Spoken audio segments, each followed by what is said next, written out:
So, today we're going to talk about something that might sound a little wild at first.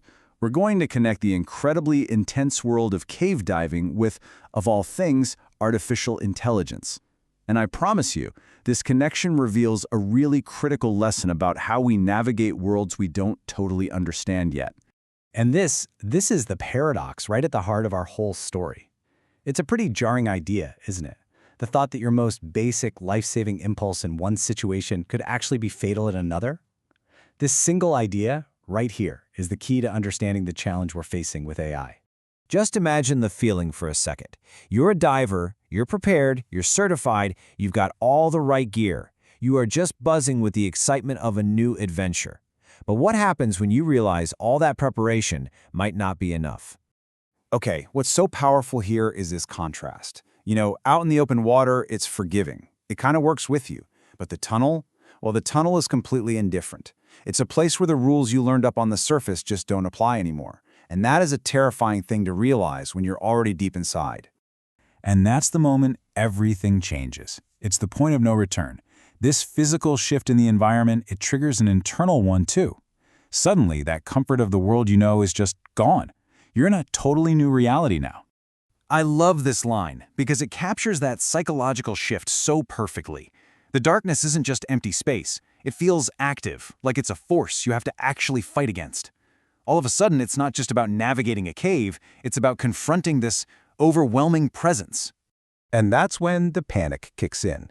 And it's not like what you see in the movies, with all the screaming and flailing. It's described as this quiet internal collapse. It's that loss of control over the one thing you're supposed to have, your own body, your own breath. It's that horrifying awareness that you are completely and utterly on your own. So in that moment of pure panic, what is your brain telling you to do? It's screaming at you to escape, right? To get out. But as we're about to see, that very instinct, it's a trap. This right here is the core lesson of the cave. Every single fiber of your being is yelling, "Get out now." But acting on that impulse, rushing toward what feels like safety, is the single most dangerous thing you could possibly do. And here's why. Bolting for the surface causes a catastrophic internal failure. It's called the bends. The very act that feels like rescue becomes the injury. It's just a perfect metaphor for when a solution is actually worse than the problem you started with. All right, so let's pull this metaphor out of the deep sea and bring it into our digital world. Because just like that diver, we have jumped into the world of AI with all this excitement and confidence. But here's the thing. Excitement isn't the same as preparation.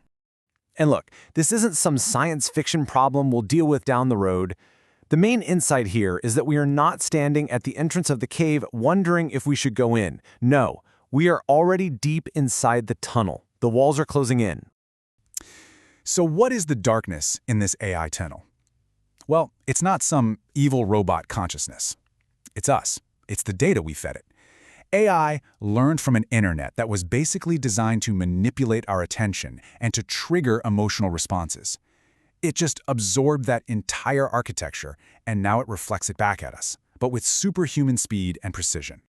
Okay, so if we're already in the cave, how in the world do we get out? Well, we have to go back to the original story, to the instructor who knew how to handle the panic because they'd been in that darkness before. They had a framework, they had tools. This really is the question, isn't it? When your good intentions and your natural instincts are not just useless but dangerous, what do you fall back on? It turns out you don't rely on big ideas or some flash of inspiration. You rely on process. And the instructor's framework had three main tools. First, a breathing technique, a way to deliberately take control of a panicked automatic response. Second, eye contact, that direct human connection that can cut through the noise when nothing else can.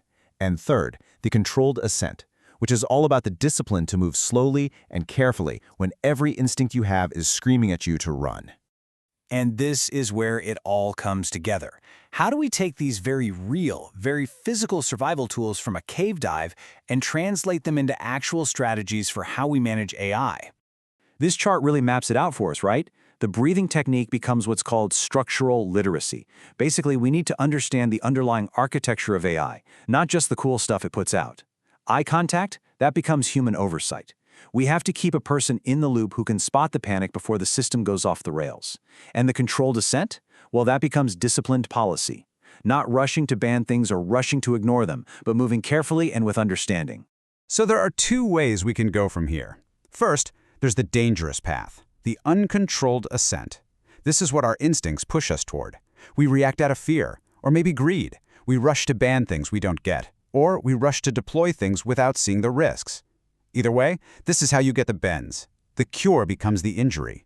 But then there's the other way, path number 2, the controlled ascent. Now this path requires patience. It requires discipline. It's about taking the time to really understand these systems, making sure that humans are never completely out of the equation, and creating thoughtful, careful policy. This is how we learn to navigate the tunnel successfully.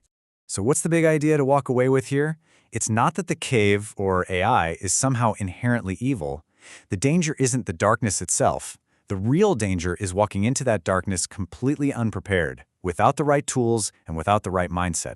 And that brings us to this final thought, which is just so powerful. The goal isn't to be rescued from this new technology, as if we're helpless. The goal is to develop the skills and the discipline to navigate it ourselves. Because the only real help is the kind that teaches us how to move through the darkness, not just escape from it. And that is the controlled ascent.